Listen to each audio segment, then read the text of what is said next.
M'expliquer, je rappelle le titre du livre, donc vous le disiez, Clélie, Le cerveau des amoureux, aux éditions Odile Jacob, et en sous-titre, en baseline, s'aimer pour toujours. On verra si c'est possible avec vous, Lucie. Déjà, le rapport entre le couple et la santé, pour commencer. Mais pour commencer, oui, dans le cerveau, il y a une neurohormone qui s'appelle l'ocytocine, qui a beaucoup d'effets.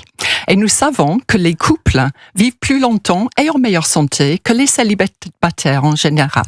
Alors, les chercheurs se sont intéressés à la question et on a fait beaucoup d'expériences chez les couples. Et on voit, par exemple, que si on fait une petite blessure sur la main et puis on suit la guérison, les personnes qui sont entourées guérissent plus vite que les autres. Et c'est pas juste une question de, bon, je me convainc que je vais guérir vite, parce qu'on a fait les mêmes types d'expériences chez les animaux. Et on a pu déceler que c'est un effet de l'ocytocine. Et cette fameuse ocytocine, que certains connaissent comme l'hormone de l'amour ou l'hormone de l'accouchement, a beaucoup, beaucoup d'effets dans le cerveau et dans le corps, sur le système immunitaire, sur le taux d'hormones, sur tout ce qui contribue à notre bien-être. On l'appelle plus aujourd'hui le hormone du réconfort, le confort. Mais vous dites aussi souvent, bon, vous êtes un peu provoque, il faut quand même l'avouer, vous dites aussi souvent que le couple, en fait, c'est un piège, c'est juste pour la reproduction de l'espèce, ça ne sert qu'à ça, finalement, en tout cas au début.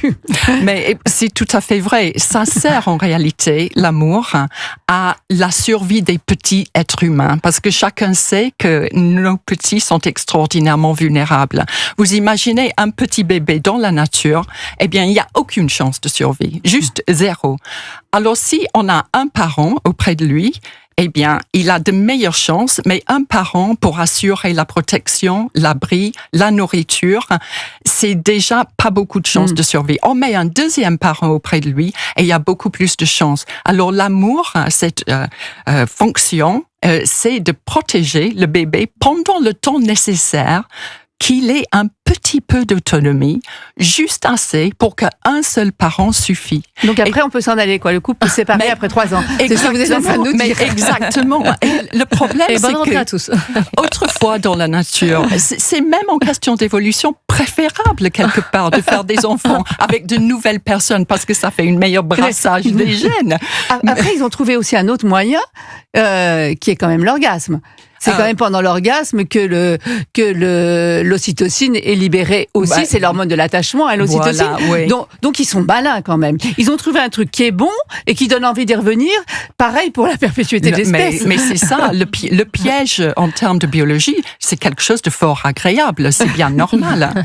Mais le problème, c'est qu'aujourd'hui, nos petits, ils ne restent pas 2 ou 3 ans à la maison. Ils restent 30 ans quelquefois. Et donc, nos couples sont censés durer plus longtemps. Et le pari, justement, de ce livre, c'était de dire, puisque nous connaissons de mieux en mieux les mécanismes de l'amour en termes biologiques, est-ce que nous ne pouvons pas cibler certaines parties du cerveau pour reprovoquer la libération de l'ocytocine?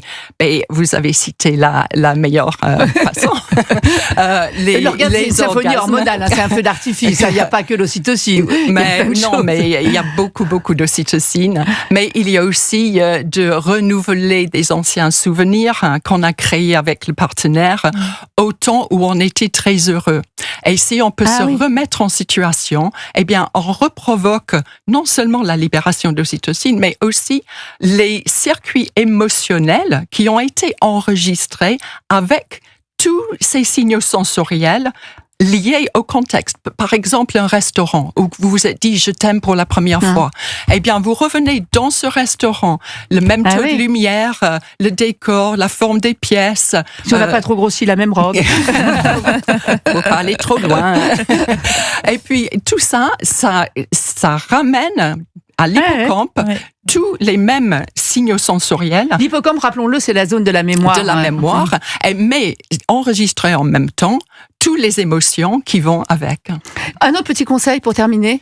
La nouveauté. C'est quelque chose qui stimule beaucoup la dopamine dans le cerveau, dans le noyau accumbens, énormément d'expériences qui montrent son effet. Alors, une petite surprise, un petit mot laissé dans un tiroir, des cadeaux toujours. Ça, un bon conseil. Merci beaucoup, Lucie. Merci Vincent. Je rappelle que si vous voulez en savoir plus, dans ce livre, il y a tout. Il y a des quiz, justement, comment faire. Et où vous dites quand même que briser un couple, c'est aussi briser beaucoup d'autres choses. Mais c'est briser tout le cerveau qu'on a construit justement, ensemble. Tout ce qu'on a construit ensemble, tout le réseau familial, social, amical qu'on a construit ensemble. Enfin, c'est un livre, vous pouvez pas, c'est incontournable. C'est aux éditions Odile Jacob.